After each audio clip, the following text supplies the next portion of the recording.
Magandang araw kaibigan! Tuloy po kayo sa Felicidad's Channel.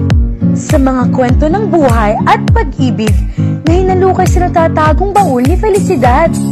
Pero bago po tayo magpatuloy, huwag niyo pong kalilimutan na i-like ang video, i-subscribe ang channel, at i-click ang notification bell para lagi kayong updated sa mga parating pa na upload.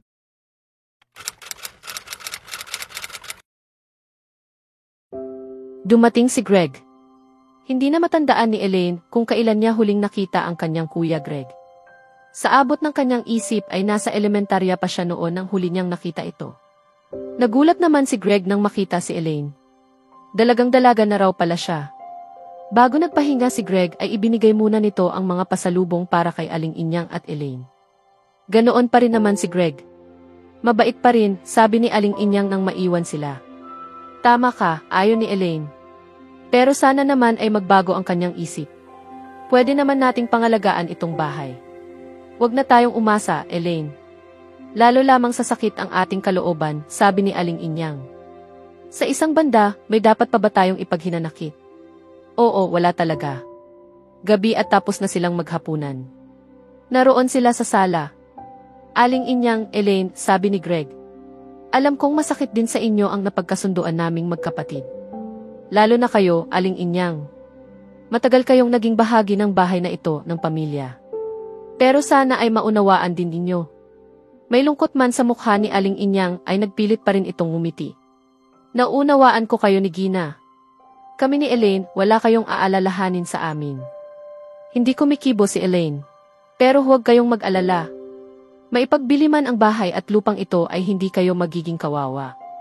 Siguro naman ay hindi na kayo maghihiwalay pa dumating man ang oras na iba na ang nagmamay-ari nito. Napag-usapan niya namin iyan. Pareho kaming walang pamilya. Hindi na kami dapat pang maghiwalay, sagot ni Aling Inyang. Ganyan din ang inaasahan namin ni Gina, pati ni Mama, ani Greg. Pero, Aling Inyang, kapamilya ninyo pa rin kami ni Gina. Dangan nga lamang at sa Amerika na kami namumuhay. Gayunman, mananatiling ganoon tayo. Talagang nalalapit na ang kanilang paglisan sa bahay na ito, naisip ni Elaine. Gayunman ay hindi naman niya maaaring ipilit ang kanyang gusto. Ngunit sadyang napakalaki ng dapat niyang ipagpasalamat sa kanyang ninang Rosa. Silang dalawa ni Aling Inyang magkasama pa rin. Kung sa pangungusap ni Aling Inyang, wala nga silang dapat ipaghinanakit. Pero kung may paraan lamang, kung may magagawa siya ay sadyang hindi niya lilisanin ang bahay na ito. Kung may pera siya, siya na ang bibili ng bahay at lupang ito. Ngunit ang bagay na iniisip niya ay alam niyang walang pag-asang matupad. Tanggapin na lamang niya ng maluwag sa kalooban ang pangyayari. Kinabukasan, Linggo, ay umalis ng bahay si Elaine. Wala siyang mahalagang lalakarin. Sa totoo lang, wala talaga siyang partikular na lugar na pupuntahan. Ngunit kailangan niyang umalis ng bahay dahil ayaw niyang makita ang kaibigan ni Greg na interesadong bilhin ang bahay. Lalo lamang sa sama ang kanyang loob. Dahil sa totoo lang, mahal na mahal niya ang bahay na iyon. Maliit pa kasi siya ay lagi na siyang isinasama ng nanay niya roon. Hanggang permanente na nga siyang napatira doon nang mamatay ang nanay niya. Silang mag-ina ay maraming pinagsaluhang alaala sa bahay na iyon. Makaraan ang 3 linggo ay umalis na si Greg. Nabayaran na ng kaibigan nito ang bahay at lupa. Lahat ng kakailanganing papeles upang mailipat sa isang Virgil Vergara ang pagmamay-ari ng bahay at lupa ay napirmahang lahat ni Greg. At bahala na ang abogado ni Virgil Vergara na magsasaayos ng lahat. Gayunman ay naroon pa rin sa bahay na iyon sina Aling Inyang at Elaine. Ang pananatili nila roon ay dahil na rin sa pakiusap ni Greg kay Virgil Vergara. Mabait ang taong iyon, Elaine. Kung nakatagpo mo siya sa 3 pagkakataong nagpunta siya rito, alam kong maglalaho ang sama ng loob mo sa pagkakabenta ng bahay at lupang ito sa kanya, sabi ni Aling Inyang. Kung bakit naman kasi sa tuwing malalaman mong darating siya ay umaalis ka ng bahay. Ewan ko nga ba, Nana Inyang. Hindi nga dapat na sumama ang loob ko.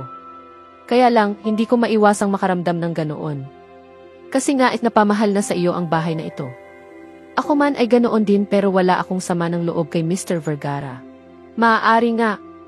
Pero ewan ko nga ba, marinig lang ang pangalang Virgil Vergara, sumasama na ang pakiramdam ko. Kaya nga ho ayaw kong makita siya. Ngayon, tingnan mo. Nang malaman niya ang sitwasyon natin, hindi nagdalawang salita ang Kuya Greg mo, agad siyang pumayag na manatili tayo rito na walang bayad. Hindi tayo upa sa kanya, wika ni Aling Inyang. Isipin mo, dapat bang makaramdam ka pa ng sama ng loob sa kanya? Hindi ho niya titirhan tong bahay? Sa himig hindi yata. Para ano pa at binili niya ito? Maaaring isang investment. Alam mo naman ang mayayaman. O kaya naman ay isang paghahanda kung sakaling magkapamilya na siya. May bahay na siyang pagtitirhan sa magiging asawa niya at magiging mga anak. Siguro ho negosyante iyon. Maaaring nasa buy and sale. Maaari rin. Kaya nga ang dapat ay tanawin nating malaking utang na loob kay Mr. Vergara ang patuloy nating pananatili rito.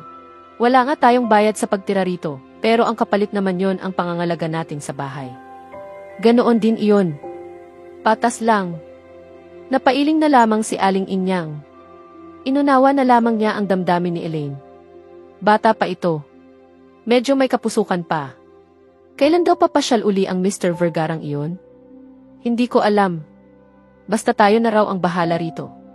Kung paano raw tayo mamuhay dito noon ay ganoon na rin. At pangalagaan natin na tulad ng dati. Di tama nga ako. May kapalit ang pagpayag niyang manatili tayo rito. Hindi dahil mabait siya. Ay naku Elaine, natawa na lamang nasabi ni Aling Inyang. Inakbayan nito si Elaine at masuyong kinabig.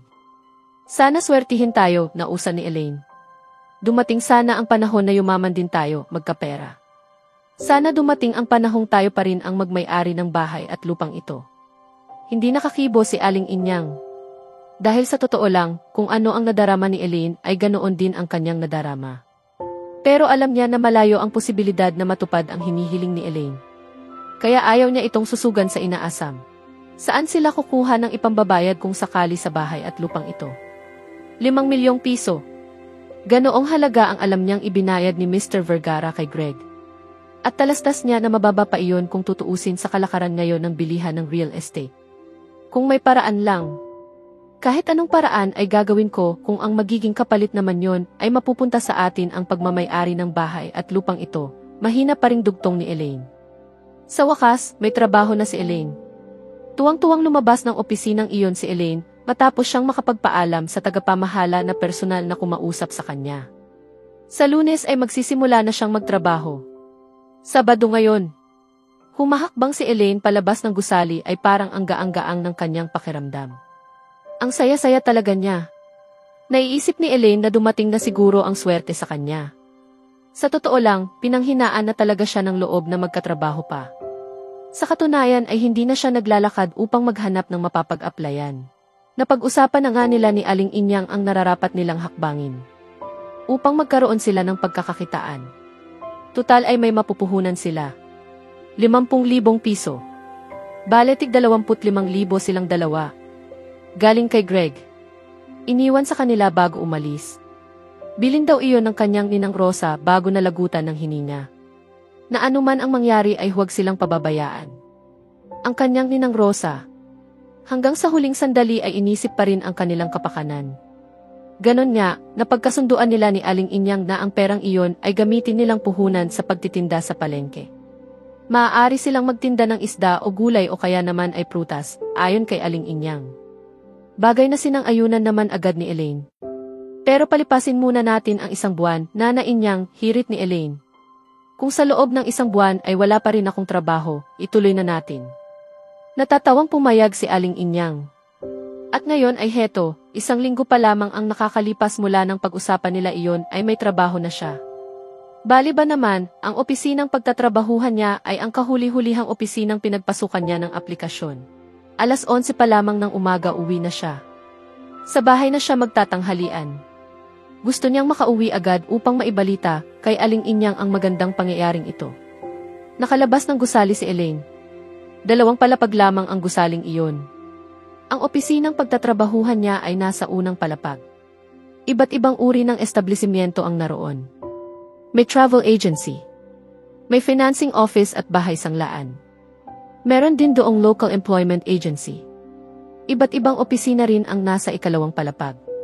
May law office, may accounting firm, at meron ding real estate developing office.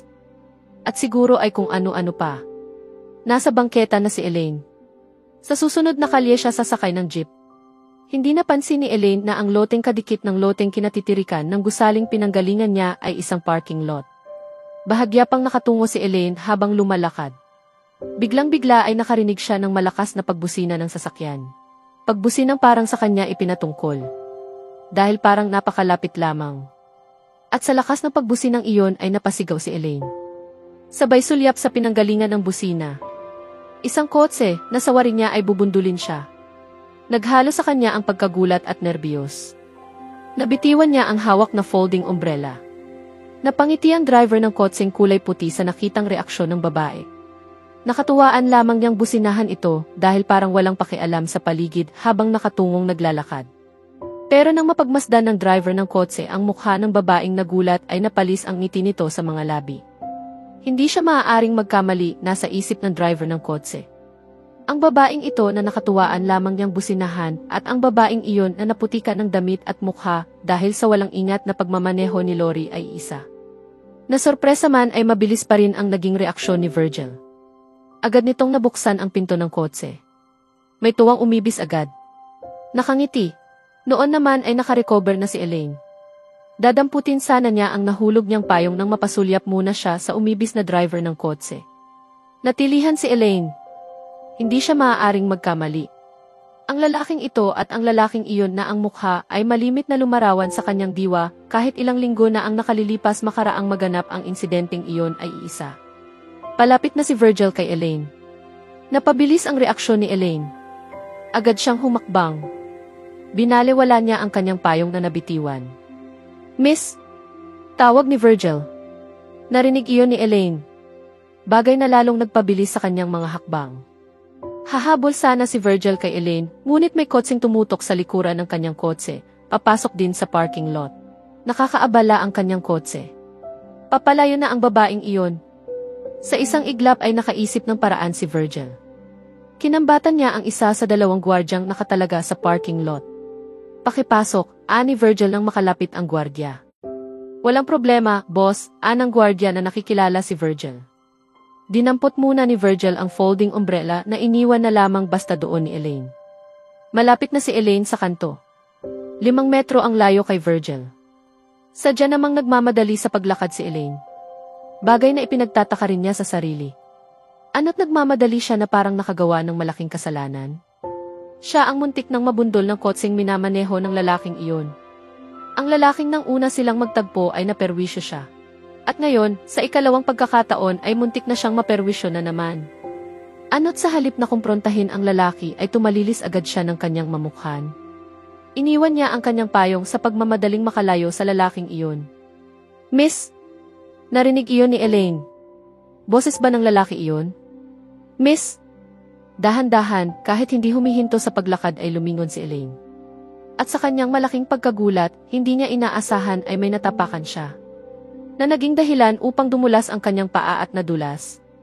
Sentrong-sentrong natapakan ng kanan niyang paa ang balat ng nilagang saging na saba na basta na lamang inihulog ng isa sa 2 batang marungis na nasa unahan niya. Hindi iyon napansin ni Elaine dahil sa kanyang paglingon. Nawala ng balanse si Elaine. Kahit tinangka niya ay hindi niya napigil ang katawan sa pagbagsak sa bangketa. Una ang pang-upo, napasalampak si Elaine sa bangketa. Hindi naman masyadong mabigat ang kanyang pagbagsak. Pero nasaktan din siya, lamang ay hindi niya pinansin. Dahil mas damang-dama ni Elaine ang pagkapahiya sa nangyari sa kanya, lalo't pinagtinginan siya ng mga tao.